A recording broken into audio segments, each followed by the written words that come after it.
ज़ेगट एक परिवार के बीमार जजमेंट बच्चा, सेरेमनी में बच्चों एक की माना डीमन प्यूरिटी वर्ल्ड का और माना रूलर एट्रीब्यूट रिवील और होना एक था ताकि सिस्टम तय हो जो सके सब कि कुछ कौन बदल देगा। स्ट्रॉन्गेस्ट स्वॉर्ड मास्टर्स और ये ऑरा कहानी यूजर्स है वाली फैमिली रेन के की। नाम के लायक है। एनिमे पहला लोर लड़का शुरू जायंट होती स्टोन है सोर्ड के पास अभी। जाता है। सिगार्ड परिवार की जजमेंट सेरेमनी में बच्चों की माना प्योरिटी और माना एट्रीब्यूट रिवील होने वाले थे ताकि डिसाइड हो सके कि कौन स्ट्रॉन्गेस्ट स्वॉर्ड मास्टर्स और ऑरा यूजर्स वाली फैमिली के नाम के लायक है।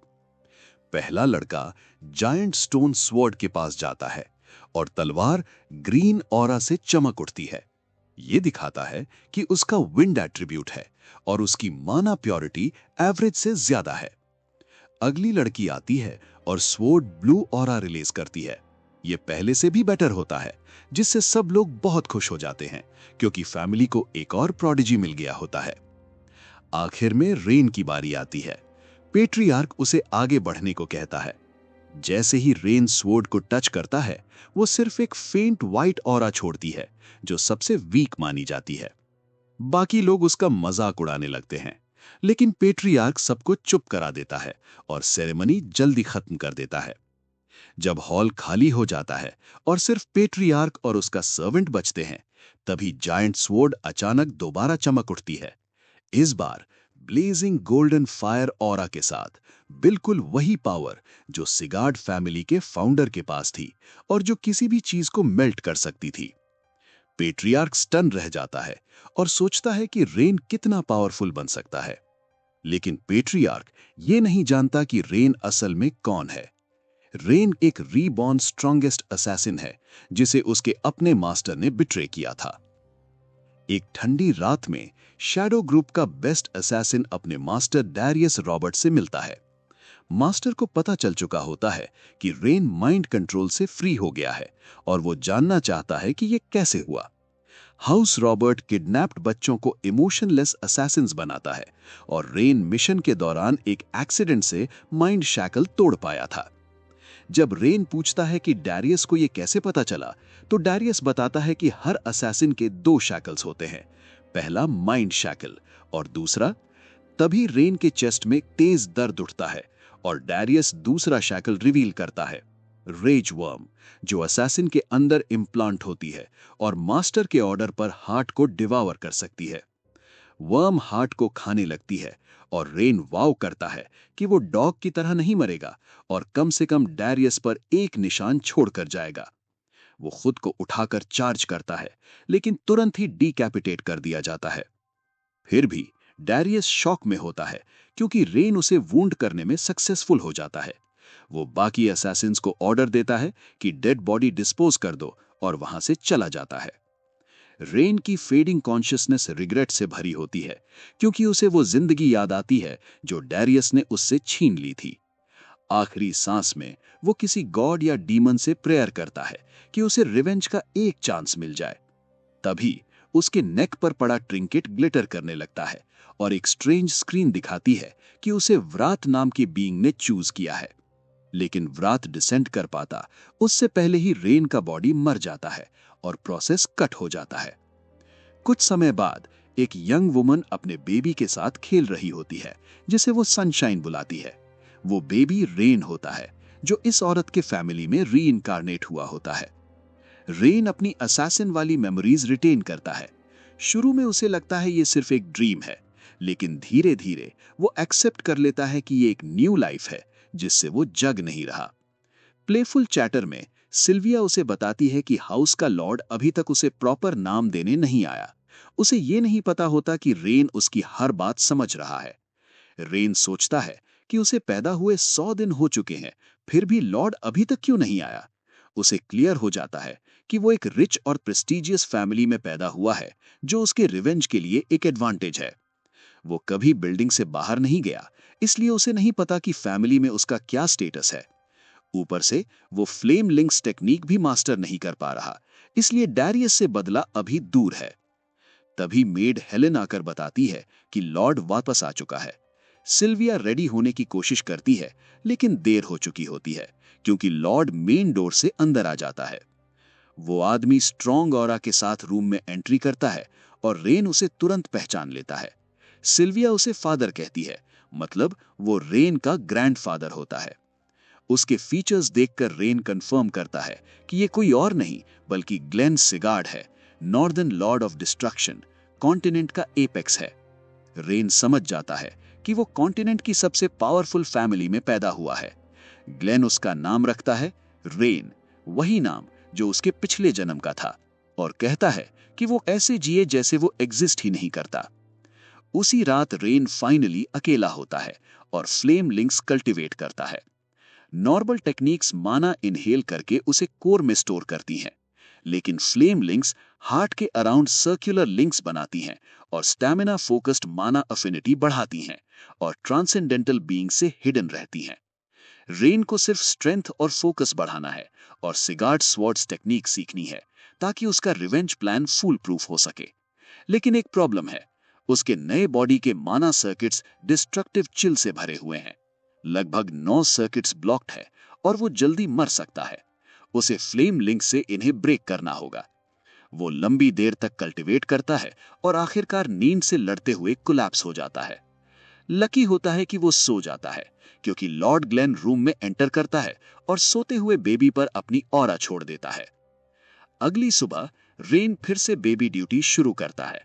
रोज थोड़ा और क्रॉल करता है ताकि मदर को इम्प्रेस कर सके। उसे इन्फेंट एक्ट करना ज्यादा पेनफुल लगता है और वो डिस्ट्रक्टिव चिल सहना प्रेफर करेगा। कुछ देर बाद सिल्विया एक स्पेशल विजिटर रिसीव करती है, एक फैमिली फ्रेंड जिसे रेन पहचान लेता है। रिजिड सेंट, जिसकी डिवाइन पावर और मेडिसिन नॉलेज नॉर्मल कॉम्प्रिहेंशन से बाहर है और जो कॉन्टिनेंट का ग्रेटेस्ट हीलर माना जाता है। वो कहता है कि उसे सुना सिल्विया का बच्चा हुआ है, इसलिए वो चेक करने आया है। वो बेबी को देखता है और कहता है कि वो बिल्कुल सिल्विया जैसा दिखता है और अपने ग्रम्पी ग्रैंडपा से बिल्कुल ऑपोजिट है। जब वो सुनता है कि ग्लेन ने बच्चे उसका नाम रेन रखा जाता है, जिसका मतलब शैडो होता है। इस पर रेन थोड़ा नाराज हो जाता है और वॉन्डर करता है कि ग्लेन ने ऐसा नाम क्यों चुना। दोनों के बीच की इनफॉर्मल टोन कंफर्म करती है कि वो पुराने दोस्त हैं। हेल्थ चेक के बाद सेंट सिल्विया को बताता है कि बच्चे को कर्स ऑफ बिटर फ्रॉस्ट है। उसकी मैना सर्किट्स चिल से ब्लॉक्ड हैं और उसके स्वॉर्ड्समैन बनने की प्रोबेबिलिटी बहुत कम है। अगर ट्रीटमेंट ना मिला तो वो ज्यादा दिन जिंदा नहीं रह पाएगा। सिल्विया शॉक हो जाती है और इस बात को डिनाई करती है, लेकिन सेंट उसे इग्नोर करके कहता है कि वो मेडिसिन लाएगा। तभी मेड आकर बताती है कि लॉर्ड उसे बुला रहे हैं। सेंट रूम छोड़ देता है। रेन रिलीफ फील करता है क्योंकि अब उसे अपनी कंडीशन का नाम मिल गया होता है। वो सोचने लगता है कि इस सिचुएशन को कैसे हैंडल करे। तभी एक टीयर उसके चेहरे पर गिरती है। वो ऊपर देखता है। सिल्विया रो रही होती है और कहती है कि ये सच नहीं हो सकता। वो कहती है कि वो रेन को मरने नहीं देगी। पहली बार रेन के दिल में एक अजीब सा दर्द उठता है। वो रियलाइज करता है कि उसे बुरा लग रहा है, क्योंकि वो सिल्विया को रोते हुए नहीं देखना चाहता। वो अपना हाथ आगे बढ़ाता है, उसके टीयर्स वाइप करता है और पहली बार कहता है, ममा। ये सब सिल्विया के लिए फाइनल ट्रिगर बन जाता है। वो मेड की प्रोटेस्ट को इग्नोर करके उस रूम में घुस जाती है जहां लॉर्ड और सेंट बात कर रहे होते हैं। उसकी एब्रप्ट एंट्री से लॉर्ड गुस्से में आ जाता है, लेकिन सिल्विया झुककर अपने बेटे रेन की जान बचाने की भीख मांगती है। काफी देर तक उसकी प्लीडिंग चलती रहती है, लेकिन लॉर्ड ग्लेन ठंडे स्वर में कहता है कि ऐसे लड़के को बचाना पॉइंटलेस है जो वॉरियर नहीं बन सकता और घर के किसी काम का नहीं होगा। जब सिल्विया याद दिलाती है कि ये लड़का उसका पोता है, तो भी ग्लेन अपने डिसीजन पर अड़ा रहता है। वो गार्ड्स को ऑर्डर देता है कि सिल्विया को बाहर घसीट कर ले जाओ। गार्ड्स उसे खींचकर ले जाते हैं और सेंट लॉर्ड को स्टबर्न फूल कहता है। बाद में सेंट रिवील करता है कि ग्लेन ने उसे पैलेस इसलिए बुलाया था क्योंकि उसने बच्चे में पहले ही वही प्रॉब्लम देख ली थी। ग्लेन कोई रिप्लाई नहीं देता और सेंट को अपनी रिपोर्ट कंटिन्यू करने को कहता है। सेंट बताता है कि लड़के के मैना सर्किट्स ब्लॉक्ड हैं और इस कंडीशन में ग्रो करना डेंजरस होगा। ग्लेन की ऑरा ने थोड़ी चिल को पुश बैक कर दिया था, इसलिए रेन टेम्परेरीली स्टेबल रहेगा, लेकिन इससे उसके वॉरियर बनने के चांसेस बिल्कुल भी इंप्रूव नहीं होंगे। फिर एक स्ट्रेंज टर्न में ग्लेन कहता है कि जब तक बच्चा जिंदा है, बाकी चीजें मैटर नहीं करती। सेंट उसे टॉन्ट करता है कि वो अपने हार्श एक्सटीरियर के पीछे अपने ग्रैंडसन के लिए छुपा हुआ प्यार छुपा रहा है। जब सेंट पूछता है कि उसने शैडो जैसा नाम क्यों चुना, तो ग्लेन बताता है कि कई साल पहले इस नाम का मतलब बिल्कुल उल्टा हुआ करता था। कुछ दिन बाद सिल्विया रेन को वो एलेक्सिर पिलाती है जो सेंट छोड़ कर गया था। रेन खुश होता है क्योंकि फायर बेस्ड एलेक्सिर उसकी मैना सर्किट्स की चिल को पुश बैक करने में मदद करेगी। साले बीत जाते हैं और रेन 5 साल का हो जाता है। तब एक सिस्टम नोटिफिकेशन आती है जो बताती है कि उसने अपना सेकंड फ्लेम लिंक कंप्लीट कर लिया है। इससे उसकी सोल रैंक, मैना एफिनिटी, फोकस और स्टैमिना सब इंक्रीज हो जाते हैं। ये न्यूज़ रेन को बहुत खुशी देती है और उसे शक होता है कि उसकी फास्ट प्रोग्रेस सिस्टम मैसेजेस की वजह से है। ये सिस्टम सिर्फ रेन को दिखाई देता है और ये उसके बर्थ के तुरंत बाद अपीयर हुआ था, जो उसे अपना स्टेटस चेक करने देता था। प्रॉब्लम यह है कि उसकी स्टैमिना और कर्स में ज्यादा इंप्रूवमेंट नहीं हुआ और वो सिर्फ एलेक्सिर, सिल्विया और मेड हेलन की केयर की वजह से जिंदा रह पाया है। रेन समझता है कि अभी वो सिर्फ 5 साल का है और उसके पास टाइम है। वो अपने पिछले जन्म का ग्रेटेस्ट असैसिन था और अब फ्लेम कल्टीवेशन टेक्निक की मदद से अपनी वीकनेसेस को ओवरशैडो कर सकता है, स्पेशली जब वो सिगार्ड स्वॉर्ड्समैन स्टाइल में मास्टरी हासिल कर लेगा। वो जानता है कि डैरियस जैसे ट्रांसेंडेंस को हराने के लिए सिर्फ एक ही वेपन चाहिए, पेशेंस। कुछ देर बाद सिल्विया उसे कपड़े चेंज करवाती है क्योंकि आज उन्हें एक स्पेशल जगह जाना है, डिसर्नमेंट सेरेमनी। समझने के लिए यह जानना जरूरी है कि कॉन्टिनेंट की बैलेंस्ड फोर्सेस 6 लॉर्ड्स और 5 डीमंस में बटी हुई हैं। रेन इन 6 लॉर्ड्स में से एक के घर में पैदा हुआ है। लॉर्ड्स पॉजिटिव इन्फ्लुएंस मेंटेन करते हैं जबकि डीमंस पीस को थ्रेटन करते हैं। इस सेरेमनी का पर्पस ये है कि स्टोन्स के बीच छुपे ज्यूल्स को पहचानना। आज हाउस सिगार्ड की सेरेमनी है। वेन्यू पर पहुंचते ही लोग सिल्विया और उसके बच्चे को कंटेम्प्ट भरी नजरों से देखते हैं। वो उनकी हेल्थ पर बुरी बातें करते हैं, यहां तक कि सिल्विया को फेलियर भी कहते हैं। कुछ लोग प्रोटेस्ट करते हैं कि फेलियर के बच्चे को सेरेमनी में लाना अनफेयर है, लेकिन सिल्विया सब कुछ इग्नोर करके आगे बढ़ जाती है। रेन इन बातों से डिस्टर्ब होता है, लेकिन सिल्विया कहती है कि सिर्फ उस पर फोकस करो। थोड़ी देर बाद लॉर्ड अराइव करता है। ये पहला मौका होता है जब रेन उसे 5 साल बाद देख रहा होता है। जैसे ही लॉर्ड अपनी सीट लेता है, चेंबर के बीच में एक जायंट स्वॉर्ड गिरती है जिसे स्वॉर्ड ऑफ डिसर्नमेंट कहा जाता है और सेरेमनी स्टार्ट करने का ऑर्डर दिया जाता है। ये स्वॉर्ड किसी भी बच्चे की फुल मैना पोटेंशियल रिवील कर सकती है। सबसे पहले वॉरेन सिगार्ड को बुलाया जाता है। सेरेमनी छोटे बच्चों पर इसलिए होती है क्योंकि एज 4 के बाद स्कल के फीचर्स क्लोज हो जाते हैं और मैना पोटेंशियल सील हो जाता है। वॉरेन स्वॉर्ड को टच करता है और तलवार के हर हिस्से से हाई क्वालिटी लाइट इमिट होती है, जिसे लोग लॉर्ड करन के बेटे के लिए एक्सपेक्टेड मानते हैं। उसके बाद आती है रूना स्लोन, वैसल हाउस सेलेजान की बेटी। मैना प्योरिटी लाइट की क्वांटिटी से पता चलती है और एलिमेंट भी विजिबल हो जाता है। रूना भी ब्राइट रिजल्ट देती है और उसे भी प्रोडिजी कहा जाता है। रेन समझता है कि क्राउड रिजल्ट्स का दीवाना है, लेकिन उसे पता है कि उसके चिल्ड मैना सर्किट्स उसका रिजल्ट खराब कर देंगे, चाहे उसने सेकंड फ्लेम लिंक कंप्लीट कर लिया हो। जब रेन का नाम बुलाया जाता है तो कई लोग उसे डिसडेनफुल नजरों से देखते हैं।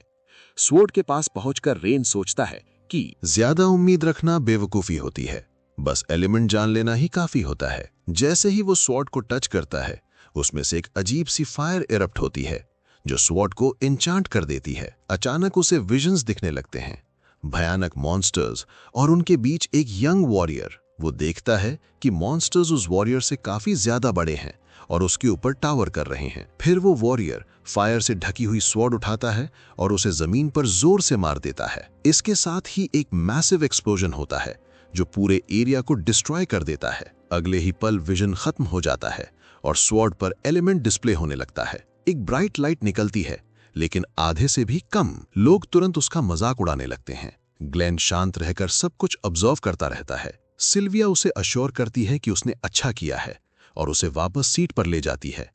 लोग हंसते हुए कहते हैं कि हाउस के गार्ड डिसेंडेंट का रिजल्ट इतना लो कैसे हो सकता है। वो सिल्विया का भी मजाक उड़ाते हैं, कहते हैं कि उसने बेटे को सिर्फ गोल्डन हेयर और क्रिम्सन आईज ही दिए हैं। ग्लेन सब कुछ चुप रहने का ऑर्डर देता है और सेरेमनी के खत्म होने की अनाउंसमेंट करता है। क्राउड के जाने के बाद ग्लेन और उसका personal butler sword of discernment के साथ रूम में रह जाते हैं। ग्लेन सोचता है कि रेन की कंडीशन शायद हेल्प के बाहर है। तभी अचानक स्वॉर्ड से एक और ब्राइट फायर एरप्ट होती है। ग्लेन ध्यान से देखता है। फ्लेम स्वॉर्ड को घेरते हुए उस पीक तक पहुंच जाती हैं जो सेरेमनी के दौरान किसी ने नहीं देखी थी। ग्लेन स्टन्ड हो जाता है जब वो नोटिस करता है कि ये लाइट बिल्कुल सूरज जैसी गोल्डन है। रिकॉर्ड्स के मुताबिक ऐसी लाइट सिर्फ एक बार देखी गई थी, हाउस सिगार्ट के फाउंडर की सेरेमनी में। उस वक्त ट्रांसेंडेंटल ऑरा इतनी फियर्स थी कि डीमन रेल्म की फ्लेम्स तक मेल्ट हो सकती थी। इतना प्योर गोल्डन माना हिस्ट्री में सिर्फ एक बार ही दिखा था, इसलिए इसका दोबारा अपीयर होना बेहद शॉकिंग था। ग्लेन कुछ पल तक उस ब्लाइंडिंग लाइट को देखता रहता है और महसूस करता है कि इसके पीछे रेन ही जिम्मेदार है। लेकिन सवाल ये है, क्यों? डिसर्नमेंट सेरेमनी के 7 साल बाद सिस्टम विंडो रेन के स्टैट्स दिखाती है। कर्स अभी भी प्रेजेंट है, स्टैमिना वीक है, एथलेटिक एबिलिटी कमजोर है और माना अफिनिटी भी पुअर है। हाँ, उसने थोड़ी वाटर रेजिस्टेंस जरूर गेन की है, जिससे हाथ पैर की स्टिफनेस कम हो जाती है। वो अपने थर्ड फ्लेम लिंक के काफी करीब लगता है। अब रेन 12 साल का हो चुका है। कुछ वक्त बाद उसकी माँ उसे याद दिलाती है कि आज नेक्स्ट डिसर्नमेंट सेरेमनी है। पिछले एक्सपीरियंसेस की वजह से रेन बिल्कुल एक्साइटेड नहीं होता। उसे पता है कि फिर से वही प्रॉब्लम्स फेस करनी पड़ेंगी। वहां पहुंचने के थोड़ी देर बाद ही न्यू बैच की सेरेमनी खत्म हो जाती है। रेन को लगता है कि इस साल सेरेमनी अनयूजुअली फास्ट थी। सेरेमनी खत्म होने से पहले ही लॉर्ड उसे बुलाता है और पूछता है कि उसने बेसिक ट्रेनिंग के समन्स का रिप्लाई क्यों नहीं दिया। समन्स 1 महीने पहले भेजा गया था। रेन को बेसिक ट्रेनिंग के बारे में कुछ भी नहीं पता होता, इसलिए उसकी माँ उसकी तरफ से जवाब देती है। वो बताती है कि समन्स मिला था, लेकिन उसने रेन को नहीं बताया। वो लॉर्ड से रिक्वेस्ट करती है कि रेन नॉर्मल बच्चों जैसा नहीं है, उसकी बॉडी में फ्रॉस्ट है, इसलिए वो ट्रेनिंग सर्वाइव नहीं कर पाएगा। लेकिन लॉर्ड ग्लेन पर उसकी रिक्वेस्ट का कोई असर नहीं होता। वो कहता है कि सिगार्ट लैंड पर ना कोई एक्सेप्शन होता है और ना ही रिफ्यूज करने का हक। ग्लेन के मुताबिक जो चल नहीं सकता वो ट्रेनिंग के लिए रेंग कर भी आए, यही सिगार्ट का तरीका है। सिल्विया शॉक में कहती है कि वो ऐसी कंडीशंस एक्सेप्ट नहीं कर सकती। ग्लेन पूछता है कि क्या वो फिर से घर छोड़ने का इरादा रखती हैं, जैसे पहले किया था। वो कहता है या तो रूल्स मानो या फिर घर छोड़ दो। क्राउड एक्साइटेड हो जाती है और उसकी पुरानी डिपार्चर की बातें करने लगती है। रेन को बिल्कुल पसंद नहीं आता कि उसकी माँ का मजाक उड़ाया जा रहा है। विस्पर्स से उसे पता चलता है कि लोग सिल्विया को इसलिए नापसंद करते हैं क्योंकि वो घर छोड़कर चली गई थी। उसने अपना कोर और माना सर्किट्स डिस्ट्रॉय कर दिए थे। उसने सिगार्ट स्वर्ड्समैनशिप सीख ली थी, लेकिन अपनी ऑरा खो दी थी। उसने ये सब अपने लवर से शादी करने के लिए किया था, जो रेन के पैदा होने से पहले ही मर गया था। उसके बाद उसके पास कोई ऑप्शन नहीं बचा और वो वापस घर लौट आई। फैमिली ने उसे टिच की नजरों से देखा क्योंकि उसने मेन हाउस की पोजीशन छोड़ दी थी। रेन क्लियरली जानता है कि वो क्राउड के साथ मिलकर अपनी माँ को नीचा नहीं दिखा सकता। अचानक वो अपनी माँ के प्रोटेस्ट के बावजूद आगे बढ़ता है और लॉर्ड से बात करता है। वो कहता है कि वो अगले महीने ट्रेनिंग ज्वाइन करेगा। इस बात का विरोध पैलेस ऑफ एल्डर्स के हेड डिनार सैगर करते हैं। वो कहते हैं कि रेन को पहले से कुछ पता नहीं है और बेसिक ट्रेनिंग नाम के बावजूद बिल्कुल ईजी नहीं होती। लेकिन रेन इंसिस्ट करता है। वो कहता है कि वो ट्रेनिंग करेगा ताकि सिगार्ट नाम के लायक बन सके।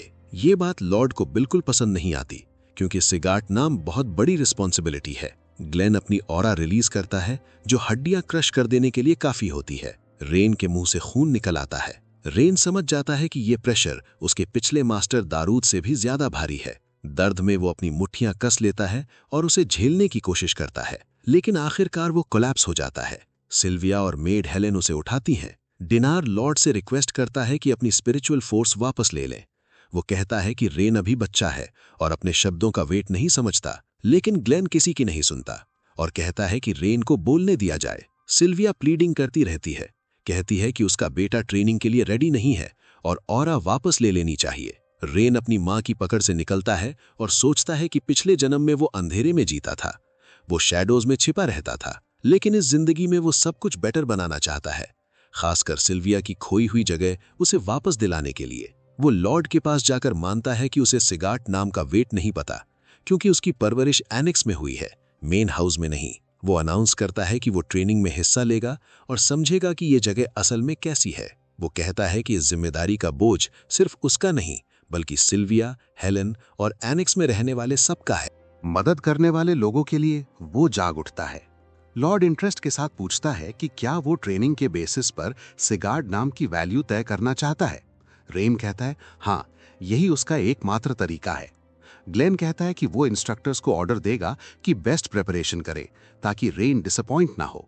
लॉर्ड की ऑरा फिर से रेन पर गिरती है और वो जमीन पर गिर पड़ता है। उसके दिमाग में बस एक ही बात होती है, असैसिन एक्सपीरियंस और फ्लेम रिंग्स को मिलाकर वो यहाँ खड़ा रहेगा। गिरते हुए भी वो कसम खाता है कि जिस पेबल का मजाक उड़ाया गया वही सबसे मजबूत पत्थर बनेगा। उसी वक्त ट्रेनिंग सेंटर में करुण सिगार्ड, head of palace of warriors, guard से बात कर रहा होता है। उसे खबर मिली होती है कि रेन बीमार है और इनकैपेसिटेटेड माना जा रहा है। गार्ड कंफर्म करता है कि एनेक्स की कई मेड्स ने सेंट और लॉर्ड की बातचीत सुनी थी और उन्हें पूरा यकीन है कि रेन की हेल्थ सीरियस है।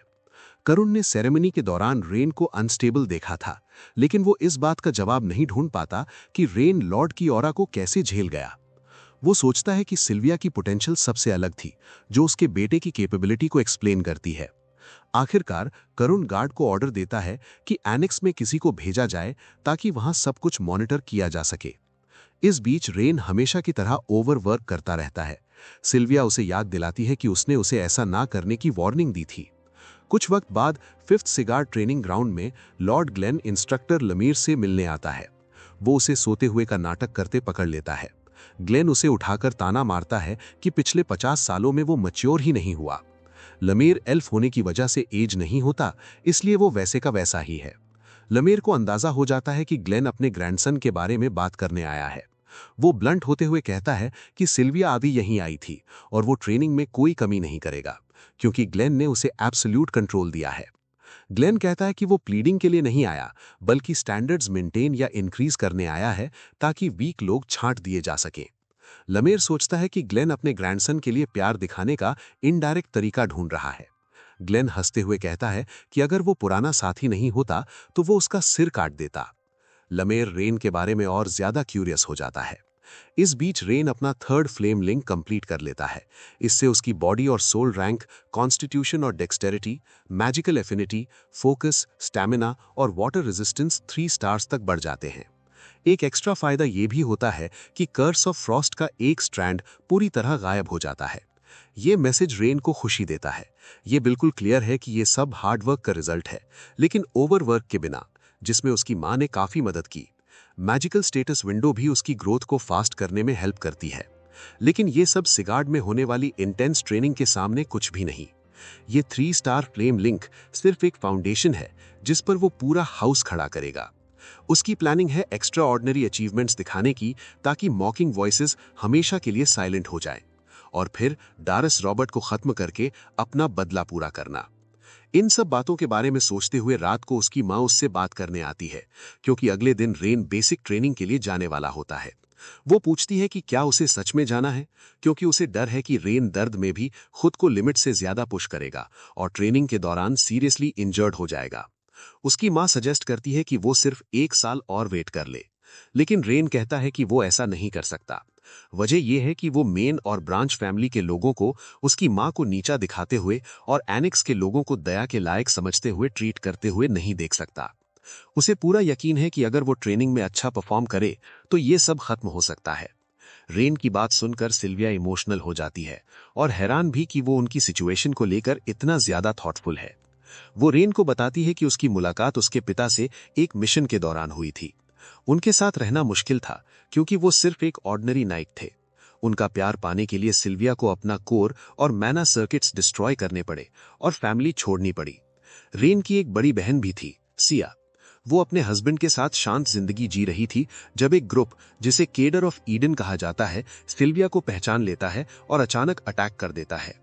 उस वक्त वो प्रेग्नेंट थी और उसका हस्बैंड इतना पावरफुल नहीं था कि वो कुछ कर सके। उसने अपने परिवार को अपनी आंखों के सामने मरते देखा। इससे पहले कि उसके पिता द्वारा भेजी गई सीक्रेट टीम उसे बचा पाती, वो काफी देर से पहुंची। जब टीम पहुंची तब तक उसका हस्बैंड और बेटी दोनों मर चुके थे। अकेले रहना अनसेफ था, इसलिए उसे वापस घर आना पड़ा। यही वजह थी कि वो सिगार्ड हाउस की स्केपगोट बन गई। वापस आने के बाद उसके पास अपने पिता को देने के लिए कोई एक्सक्यूज नहीं था। उसकी कहानी सुनकर रेन समझ जाता है कि सिल्विया ने अपनी खुशी के लिए फैमिली की जिम्मेदारी छोड़ दी थी और बाद में अपनी जान बचाने के लिए लौट आई थी। इसी वजह से सिगार्ड के लोग उससे नफरत करते हैं। लेकिन रेन के लिए वो वही औरत है जिसने उसे जिंदगी दी और पहली बार प्यार दिखाया। 2 लाइफ टाइम्स में ये उसकी पहली माँ है, इसलिए वो बाकी लोगों जैसा बिहेवियर कभी नहीं कर सकता। अचानक वो पूछ बैठता है, क्या सिल्विया को घर छोड़ने का पछतावा है? सिल्विया कहती है, नहीं। एक सिगार्ड के रूप में उसे हमेशा इनविजिबल फील होता था। घर छोड़ने के बाद ही उसने खुद को एक इंसान के रूप में महसूस किया। उसे वो वक्त अच्छा लगा और रेन को पाकर वो खुद को लकी समझती है। उसका एकमात्र रिग्रेट ये है कि वो रेन के लिए एक परफेक्ट मां नहीं बन पाई। रेन उसे चुपचाप सुनता रहता है। वो उसे एश्योरेंस देता है कि अब उसे चिंता करने की जरूरत नहीं है। अचानक सिल्विया जोर जोर से रोने लगती है और रेन उसे शांत करता है, ये सोचते हुए कि वो अचानक क्यों रो रही है। उसे शांत करने के बाद रेन अपने रूम में लौट आता है और फ्लेमलिंग्स की कंडीशन इंस्पेक्ट करता है, क्योंकि अगला दिन बेसिक ट्रेनिंग का है। इंस्पेक्शन के दौरान उसके रूम में एक अजीब फैंटम क्रीचर अपीयर होता है। वो कहता है कि आखिरकार वक्त आ गया है और बताता है कि वो बॉइलिंग रेज महसूस करके यहाँ आया है। उसका नाम रैथ है। वो डीमन वर्ल्ड का सेकंड रूलर है जो अपना रिवेंज पूरा करने आया है। वो अपनी टर्म्स और कंडीशंस बताता है जिसमें रेन को अपनी बॉडी और सोल सैक्रिफाइस करनी होगी। लेकिन वो शॉक हो जाता है जब उसे पता चलता है कि उसे समन करने वाला एक बच्चा है। रेन भी हैरान हो जाता है और दोनों एक दूसरे से क्वेश्चंस पूछने लगते हैं। रात मानने को तैयार नहीं होता कि एक बच्चा इतनी ज्यादा रेज क्रिएट कर सकता है, लेकिन प्रॉपर इंस्पेक्शन के बाद वो अपनी ओपिनियन चेंज कर लेता है। वो रेन से कहता है कि अपनी सोल सबमिट करो ताकि रिवेंज एग्जीक्यूट किया जा सके, पर रेन उसकी मदद लेने से साफ मना कर देता है। वो कहता है कि वो अपने ही 2 हाथों से बदला पूरा करेगा, क्योंकि उसे डेरियस का सर खुद चाहिए। रात का टोन बदल जाता है और वो कहता है कि ये कोई नेगोशिएशन नहीं है। डीमन वर्ल्ड ने डिसीजन ले लिया है और वो वही लेगा जो उसे चाहिए। फ्रेंजी में वो क्रीचर रेन को कोल्ड फायर से घेर लेता है और जबरदस्ती उसकी बॉडी में एंटर करने की कोशिश करता है। इंपैक्ट से रेन की बॉडी और माइंड धीरे धीरे फ्रीज होने लगते हैं। स्पिरिट रेन को इंसेंटिव देता है कि वो उसके सारे एनिमीज को डिस्ट्रॉय कर देंगे, चाहे सामने खुद गॉड ही क्यों ना हो। रेन अपनी इंक्रीज्ड वाटर रेजिस्टेंस की वजह से उस चिल को झेल पाता है, लेकिन यह बीइंग सिर्फ ठंड से अटैक नहीं कर रहा, बल्कि रेन के अंदर की रेज भी भड़का रहा है। स्पिरिट रेन को टॉन्ट करता है और कहता है कि वो उसके दुश्मनों के सर कुचल देंगे और उनका मांस खा जाएंगे। बस कंडीशन ये है कि रेन अपना शरीर सरेंडर कर दे। रेन को डर होता है कि अगर वो ऐसा करता है तो सिल्विया और हेलेन सेफ नहीं रहेंगी। आखिर में क्रीचर इंपेशेंट हो जाता है और कहता है कि वो उसकी बॉडी को बचाने की कोशिश कर रहे थे, लेकिन अब वो उसे डायरेक्टली डिवावर करेंगे। प्रेशर इतना बढ़ जाता है कि रेन को लगता है जैसे वो टूटकर बिखर जाएगा। टूटने से पहले उसे एक आइडिया आता है, फ्लेम लिंक्स का यूज करके बर्डन कम किया जाए, बिल्कुल वैसे ही जैसे वाटर रेजिस्टेंस ने चिल के खिलाफ काम किया था। वो अपना फायर लिंक एक्टिवेट करता है और उसकी बॉडी से एक ब्राइट लाइट बर्स्ट होती है, जिससे स्पिरिट शॉक में आ जाता है। रात गुस्से में कहता है कि एक सिर्फ ह्यूमन चाइल्ड उनका प्रेशर कैसे झेल सकता है। रेन रिपीट करता है कि वो खुद रिवेंज लेगा और किसी स्पेक्टर को अपना शरीर नहीं देगा। रात फ्यूरियस हो जाता है जब उसे स्पेक्टर कहा जाता है और पूछता है कि रेन डीमन वर्ल्ड के रूलर का अपमान कैसे कर सकता है। रेन उसका मजाक उड़ाता है और कहता है कि अगर वो इतना महान होता तो अब तक जीत चुका होता। रात समझ जाता है कि उसकी फुल स्ट्रेंथ अभी तक वापस नहीं आई है। तभी स्क्रीन पर न्यू स्किल अनलॉक्ड का मैसेज अपीयर होता है। सिस्टम विंडो रात को और ज्यादा रेज में भर देती है और वो क्लेम करता है कि सिस्टम उसी की पावर है। रेन पूछता है कि मैसेजेस और स्टेटस विंडोज का उससे क्या कनेक्शन है। स्पिरिट बताता है कि सिस्टम उन्होंने खुद क्रिएट किया है। रेन जानना चाहता है कि सिस्टम बनाया ही क्यों गया था, लेकिन रात कुछ भी रिवील नहीं करता। जब रेन पूछता है कि क्या सिस्टम ग्रोथ को फास्ट करने के लिए बनाया गया था, तो रात के एक्सप्रेशंस बदल जाते हैं। रेन समझ जाता है कि जवाब हाँ है। फ्लेमलिंग्स के इफेक्ट्स अब उसके पिछले लाइफ से भी ज्यादा स्ट्रांग हो चुके हैं। यही सिस्टम का एक्चुअल पर्पस था। जब रात डिमांड करता है कि या तो बॉडी सरेंडर करो या सिस्टम वापस दो, रेन एक माना पैक्ट पंच मारता है, लेकिन उसका कोई इफेक्ट नहीं होता। रात समझ जाता है कि अभी रेन को कंट्रोल करना फ्यूटाइल है, इसलिए वो रेन के हाथ पर लिपटकर एक ब्रेसलेट में ट्रांसफॉर्म हो जाता है। वो ऐसा इसलिए करता है क्योंकि सील अभी रिसेंटली ही टूटी है और उसकी असली पावर अभी तक वापस नहीं आई है। उसका प्लान है कि पावर वापस आने तक वेट करे और फिर अपनी जगह वापस ले। रेन ब्रेसलेट उतारने के बारे में सोचता है, लेकिन समझ जाता है कि ऐसा करने से सिस्टम डिसअपियर हो सकता है या स्पिरिट सिल्विया या हेलेन को नुकसान पहुंचा सकता है। इसलिए वो डिसाइड करता है कि ब्रेसलेट को पास रखना ही बेटर है ताकि उसे कंट्रोल में रखा जा सके। रेन पूछता है कि वो इतना फ्लावरी ब्रेसलेट क्यों बना। रात इंसिस्ट करता है कि ये उसकी पर्सनल चॉइस है। अगला दिन आता है। सिल्विया टेंस होती है और हेलेन उसे कंफर्ट करती है। रेन बाहर आता है जाने के लिए तैयार, और दोनों औरतों के चेहरों पर ग्लूम क्लियरली दिख रहा होता है। हेलेन रेन को ओवर एक्सर्ट न करने की एडवाइस देती है और रेन उससे प्रॉमिस करता है। सिल्विया कुछ देर तक उदास रहती है, फिर रेन से कहती है कि अपना बेस्ट देना। उसके जाने के बाद सिल्विया हेलेन से एश्योरेंस चाहती है कि उसका बेटा सेफ रहेगा। हेलेन बताती है कि रेन की हेल्थ काफी इंप्रूव हो चुकी है और हो सकता है वो ट्रेनिंग कंप्लीट कर ले। ये सुनकर सिल्विया को थोड़ी रिलीफ मिलती है, क्योंकि उसने अंदर ही अंदर रेन से प्रॉमिस लिया था कि वो ओवरवर्क नहीं करेगा और खुद को हर्ट नहीं करेगा। कुछ देर बाद कई बच्चे 5th ट्रेनिंग ग्राउंड के एंट्रेंस पर इकट्ठा हो जाते हैं और आपस में बातें करने लगते हैं। उधर रेन अकेला खड़ा सोचता है कि ट्रेनिंग ग्राउंड में मैं सिर्फ मेन और ब्रांच फैमिलीज ही नहीं, बल्कि वैसल फैमिलीज और वो आउटसाइडर्स भी होंगे जिन्हें स्पेशल रिकमेंडेशन मिली है। कुछ लड़के रेन के कमजोर हाथ पैर को लेकर गॉसिप करते हैं और मजाक में पूछते हैं कि वो ट्रेनिंग से भाग क्यों नहीं जाते। वो उसके फ्लावरी ब्रेसलेट पर भी कमेंट करते हैं, जिससे रात फ्यूरियस हो जाता है और उन पर गालियों की बारिश कर देता है, लेकिन वो लकी होते हैं क्योंकि वो उसे देख नहीं सकते। उनकी बातें सुनकर रेन उनके पास जाता है और पूछता है कि पीछे बात करने के बजाय उसके सामने क्यों नहीं कहते। लड़के शॉक हो जाते हैं और डिफेंसिव होकर पूछते हैं कि एनेक्स में बंद रहने वाला ब्रांच फैमिली का बच्चा उनसे ऐसे बात कैसे कर सकता है। जब रेन पॉइंट आउट करता है कि ऐसे शब्द वही बोलता है जो खुद को दूसरों से ऊपर समझता है, तो लड़के और भड़क जाते हैं और उनमें से एक उसका कॉलर पकड़ लेता है। वो याद दिलाने की धमकी देता है। रेन की आंखों में एक पागलपन भरी चमक आ जाती है और वो अपनी उंगलियां क्रैक करता है, लेकिन तभी फैमिली का एक बच्चा उन्हें रोक देता है। वो वॉरेन सिगार्ड होता है, वही प्रोडिजी जो पहली डिसर्नमेंट सेरेमनी में रेन से पहले टेस्ट हुआ था। वॉरेन लड़कों को डांटता है और पूछता है कि क्या वो आउटसाइडर्स के सामने फैमिली को शर्मिंदा करना चाहते हैं। लड़के तुरंत माफी मांग लेते हैं। इसके बाद वॉरेन रेन के पास आता है और पूछता है क्या उसे अभी भी अपनी जगह याद नहीं है। वो घमंड से कहता है कि रेन सिर्फ डस्ट है, जिसे वो जब चाहे स्वीप कर सकता है और उसे सर झुकाकर रहना चाहिए, वरना उसे एनेक्स से भी निकाल दिया जाएगा। वॉरेन के लिए रेन यहाँ सिर्फ इसलिए है क्योंकि उसने डिसर्नमेंट हॉल में मौके का फायदा उठा लिया, ना कि किसी स्किल की वजह से। वो उसे फेलियर कहता है जो सिर्फ रिमूवल का इंतजार कर रहा है। जाते जाते वो कहता है कि अगर ट्रेनिंग में सीरियसली हिस्सा लेने का इरादा नहीं है तो दूर ही रहे, क्योंकि पास होने की कोई गारंटी नहीं। वॉरेन जाने से पहले रेन उसे टॉन्ट करता है और कहता है कि उसे अपनी बकवास में थोड़ा और एंथुजियाज्म डालना चाहिए था।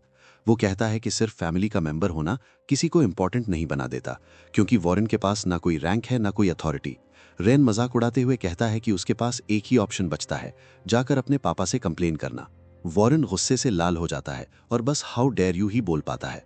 तभी इंस्ट्रक्टर लमायर दरवाजा तोड़ते हुए अपीयर होता है।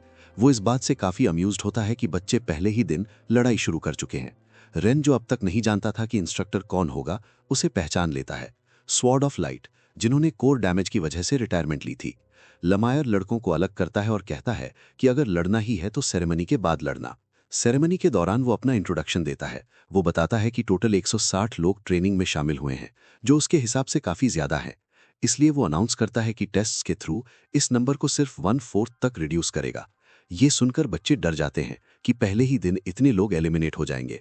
लमायर कहता है कि उसका वर्ड लॉ है और अगर कंप्लेन करनी है तो सीधा हेड ऑफ द हाउस के पास जाओ। जल्द ही स्टैमिना और फोकस का टेस्ट शुरू होता है और बच्चे ट्रैक पर दौड़ना शुरू कर देते हैं। इंस्ट्रक्शन क्लियर होती है, फुल स्पीड में दौड़ते रहो जब तक लमायर खुद स्टॉप ना करे। रैथ रेन से पूछता है कि वो पीछे क्यों है जबकि आगे बढ़ सकता है। रेन सोचता है कि ये कोई कंपटीशन नहीं है, इसलिए दूसरों से तेज होने की कोई जरूरत नहीं, खासकर जब इंस्ट्रक्टर सिर्फ स्पीड नहीं बल्कि रेजिलियंस और टेम्परामेंट देख रहा हो। रेन को पूरा यकीन है कि इस टेस्ट का विनर वही होगा जो एंड तक टिका रहेगा, और वो टिका रहेगा।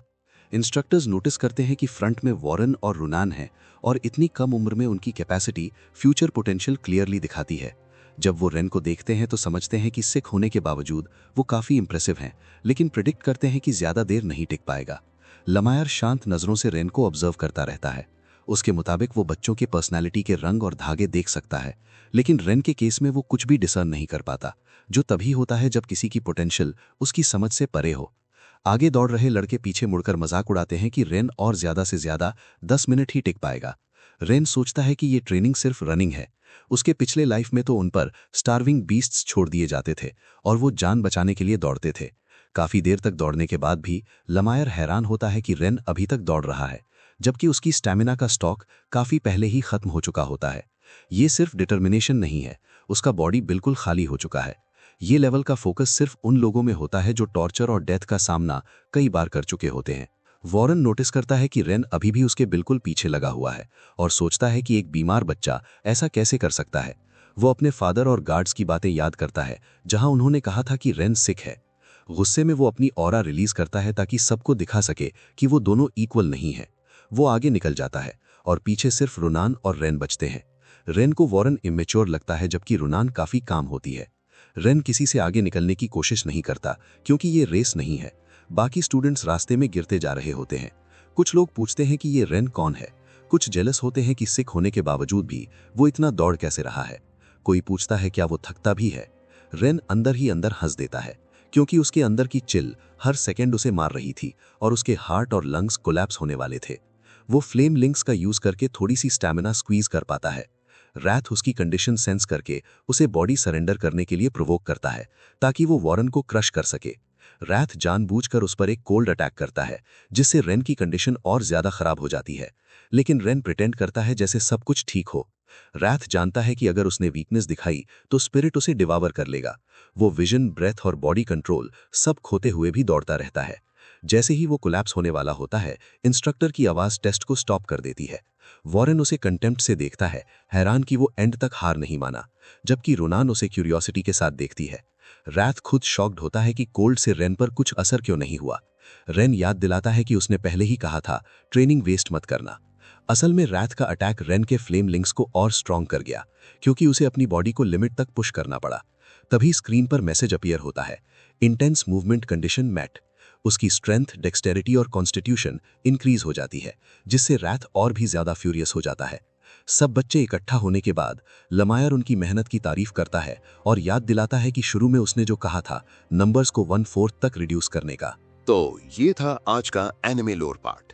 रेन ने सिर्फ ट्रेनिंग सर्वाइव नहीं की, उसने अपनी लिमिट्स तोड़ दी। लेकिन ये सिर्फ शुरुआत है। आगे जो होने वाला है वो डीमन वर्ल्ड को हिला देगा। अगर आपको ये स्टोरी पसंद आई हो तो लाइक जरूर करें, सब्सक्राइब करें चैनल को और कमेंट में बताएं कि आपको रेन का कौन सा मोमेंट सबसे ज्यादा पावरफुल लगा। मिलते हैं नेक्स्ट पार्ट में एक और डेंजरस लोर के साथ।